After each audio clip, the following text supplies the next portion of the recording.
자식에 대한 어머니의 사랑, 그저 내 얘기만 같아 눈물 나는 소설, 눈길입니다. 작가 이청준은 1965년 태원으로 사상계 신인상으로 당선되어 등단하였습니다. 초기작은 4.19와 한국전쟁을 염두에 둔 작품이 많았으며 이후 전통적인 장인의 삶, 남도의 판소리, 언어의 세계, 폭력적인 현실 등 다양한 삶과 현실을 작품의 주제로 합니다. 대표적인 수상작품으로는 동인문학상을 받은 병신과 머저리, 이상문학상을 받은 잔인한 도시, 대한민국 문학상을 받은 비화밀교, 그리고 이산문학상을 수상한 자유의 문이 있습니다. 몇몇 작품은 영화로도 만들어졌습니다. 대표적인 작품이 그의 연작 소설에서 갖고 온 임권택 감독의 서편제가 있고요. 이창동 감독의 밀양 또한 그의 작품 벌레 이야기를 원작으로 하죠. 소설 속 등장인물을 보겠습니다. 나, 자식 뒷바라지를 못해준 어머니나 자식 노릇을 못한 자신이나 서로 빚진 게 없다고 애써 생각하며 살아가고 있습니다. 노모, 내가 낳은 자식이지만 해준 것이 없다는 생각에 늘 미안한 마음으로 눈물만 짓습니다. 아내, 매정한 남편과 가여운 시어머니를 안타깝게 바라보며 갈등을 해결해 보고자 합니다. 고향에 대한 그리움과 증오감을 동시에 가지고 있는 난, 휴가를 맞아 아내와 둘이서 형수와 조카들이 함께 살고 있는 시골의 노모를 찾아왔습니다. 장남인 형의 노름과 주벽으로 집안이 파산을 겪은 후부터, 그리고 형이 조카와 노모를 맡기고 세상을 떠난 뒤로 노모와 난 거의 남남으로 살아오고 있습니다. 내일 아침 올라가야겠어요. 내일 아침 올라가다니 이참에도 또 그렇게 쉽게? 예, 내일 아침에 올라가겠어요. 방학을 얻어온 학생 팔자도 아닌데 남들이 일할 때 저라고 이렇게 한가할 수가 있나요? 급하게 맡아 나온 일도 한두 가지가 아니고요. 그래도 한 며칠 쉬어가지 않고 난 해필 이런 더운 때를 골라왔길래 이참에는 며칠 좀 쉬어갈 줄 알았더니 제가 무슨 더운 때 추운 때를 가려 살 여유나 있습니까? 항상 그렇게 바쁜 사람인 줄은 안다마는 애미라고 이렇게 먼 길을 찾아와도 편한 잠자리 하나 못 마련해주는 내 맘이 아쉬워 그랬던 것 같구나. 노모는 남은 세상이 얼마 길지 못하리라는 체념 때문에도 그랬지만 그보다 아들에게 형편이 어려워 해준 것이 없는 자신이기에 아들에게 어떠한 부탁도 하지 않았습니다. 이러했던 노모가 마을에서 이루어지고 있는 지붕 개량 사업에 은근히 자신의 집도 개량하고 싶다는 말을 어렵게 합니다. 노모의 이러한 마음을 알고도 난 이것을 애써 외면하려 합니다. 집집마다 모두 도단 아니면 기와들을 얻는단다. 동네가 너도 나도 집들을 고쳐짓느라 밤잠을 안 자고 저야단들이구나. 관에서 하는 일이라면 이 집에도 몇 번 얘기가 있었겠군요. 이장이 쫓아와 뜸을 들이고 면에서 나와서 으름장을 놓고 가고 그런 일이 한두 번뿐이었으면야. 나중엔 숫째 자기들 쪽에서 사정조로 나오더라. 그 친구들 아마 이 동네를 100% 지분 개량으로 모범마을을 만들고 싶어서 그랬던 모양이군요. 이참에 웬만하면 우리도 여기다 방 한 칸쯤 더 늘여내고 지붕도 도단으로 얹어버리면 쉽긴 하더라만. 그래도 동네 듣기 좋은 모범마을 만들자고 이런 집에까지 꼭 기와를 얹으라 해야겠어요? 아낸 마당가로 새순물을 떠 들고 나왔다가 낮은 소리로 날 추궁해 옵니다. 당신 어머님 말씀에 그렇게밖에 응대해드릴 방법이 없었어요? 참 엉뚱한 데서 독해요. 늙은 노인네가 가엾지도 않으세요? 말씀이라도 좀 더 따뜻하게 위로를 드릴 수 있었을 텐데 말이에요. 하지만 내가 외면하려 했던 것은 지붕 개량이 아니라 그것으로 인해 불거져 나올 예전 이야기입니다. 난 애써 피하려 일찍 잠자리에 들었으나 아낸 자꾸 노모에게 예전의 심경을 캐묻습니다. 전에 사시던 집은 터도 넓고 칸수도 많았다면서요. 옛날 살던 집이야 크고 넓었제. 5칸 겹집에다 앞뒤터가 운동장이었더니라. 하지만 이제 와서 그게 다 무슨 소용이냐. 남의 집 된 지가 20년이 다 된 것을. 그래도 어머님은 한때 그런 좋은 집도 살아보셨으니 추억은 즐거운 편이 아니시겠어요? 이 집이 답답하고 짜증나실 땐 그런 기억이라도 되살려 보세요. 기억이나 되살려서 어디다 쓰게야. 새록새록 옛날 생각이 되살아나다 보면 그렇지 않아도 심사가 어지러운 것을. 하긴 그것도 그러실 거예요. 그렇게 넓은 집에 사셨던 생각을 하시면 지금 사시는 형편이 더 짜증스러워지기도 하시겠죠.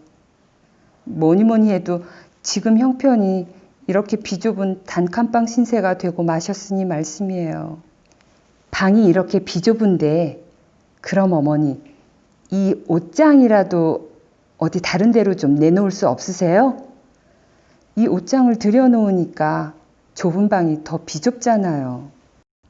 아낸 집에 대한 이야기를 시작으로 예전 집을 팔게 된 사연과 남의 집이 된 그 시골집에서 마지막 밤을 지내게 된 그날의 심경을 노모에게 듣고자 합니다. 어머님은 아마 저 옷장에 그럴 만한 사연이 있으신가 보군요. 시집 오실 때 해오신 건가요? 내력은 무슨. 하긴 어쨌거나 어머님 마음이 편하진 못하시겠어요. 뭐니 해도 옛날에 사시던 집을 지켜오시는 게 최선이었는데 말씀이에요. 도대체 그 집은 어떻게 해서 팔리게 되었어요? 집이 어떻게 팔리기는. 안 팔아도 좋은 집을 장난 삼아서 팔았을라더냐. 내 집 지니고 살 팔자가 못돼 그리 된 거제. 그래도 사정은 있었을 게 아니에요. 그 집을 지을 때 돌아가신 아버님이 몹시 고생을 하셨다고 하던데요. 그만둬라. 다 소용없는 일이다. 이제는 그럭저럭 세월이 흘러서 기억도 많이 희미해진 일이고. 노모는 외지에서 공부하던 아들을 기다려 남의 집이 되어버린 곳에서 마지막 밤을 함께 지내고 새벽이 되어 떠나보내며 하얀 눈길에 아들의 발자국을 따라 돌아오던 이야기를 해줍니다. 잠시 눈을 붙였다가 새벽녘에 일어나 보니 바깥이 웬통 환한 눈천지로구나. 눈이 왔더라도 어쩔 수가 있더냐. 서둘러 밥 한 수씩을 끓여다가 속을 덮이고 그 눈길을 서둘러 나섰더니라. 처지가 떳떳했으면 날이라도 좀 밝은 다음에 길을 나설 수 있었으련만. 그땐 어찌 그리 처지가 부끄럽고 저주스럽기만 했던지. 그래 할 수 없이 새벽 눈길을 둘이서 나섰지만 시올이나 되는 장터 차부까지 산길이 멀기는 또 얼마나 멀더라냐. 어떻게 장떡거리로 들어서서 차부가 저만큼 보일 만한 데까지 가니까 그때 마침 차가 미리 불을 켜고 차부를 나오는구나. 급한 김에 내가 손을 휘저 그 차를 세웠더니 그래 그 운전수란 사람들은 어찌 그리 길이 급하고 매정하기만 한 사람들이더냐. 차를 미처 세우지도 덜하고 덜그럭 눈 깜짝할 사이에 저악으로 훌쩍 실어담고 가버리는구나. 넋이 나간 사람 마냥 어둠 속에 한참이나 찻길만 바라보고 서 있을 수밖에야. 그 허망한 마음을 어떻게 다 말할 수가 있을 거냐. 한참 그러고 서 있다 보니 찬바람에 정신이 좀 되돌아오더구나. 정신이 들어보니 갈 길이 새삼 허망스럽지 않았겠냐. 지금까진 그래도 저하고 나하고 둘이서 함께 헤쳐온 길인데 이참에는 그 길을 늙은 것 혼자서 되돌아서려니. 그때 일만은 언제까지도 잊혀질 수가 없을 것 같구나. 길을 혼자 돌아가시던 그때 일을 말씀이세요? 눈길을 혼자 돌아가다 보니 그 길에는 아직도 우리 둘 말고는 아무도 지나간 사람이 없지 않았겠냐. 눈발이 그친 신장로 눈 위에 저하고 나하고 둘이 걸어온 발자국만 나란히 이어져 있구나. 그래서 어머님은 그 발자국 때문에 아들 생각이 더 간절하셨겠네요.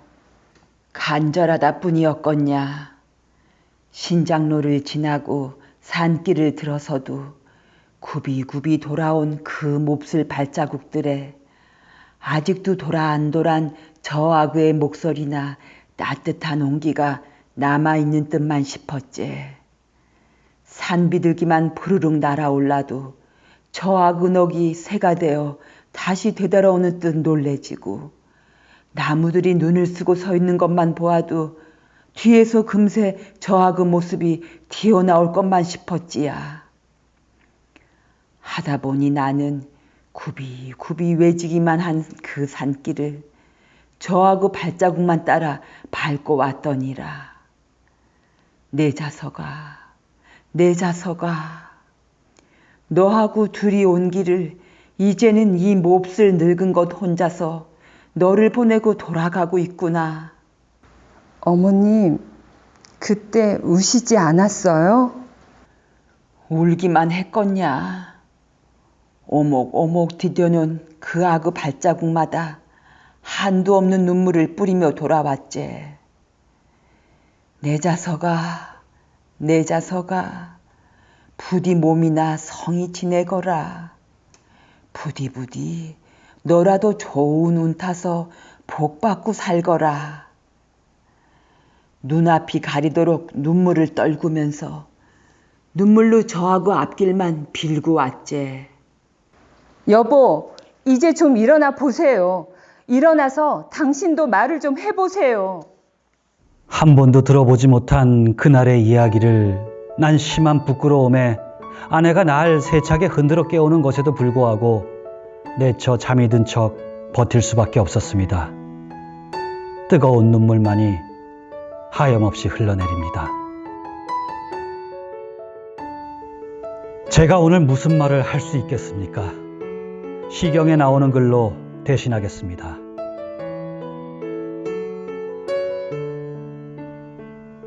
다음 시간에 뵙겠습니다.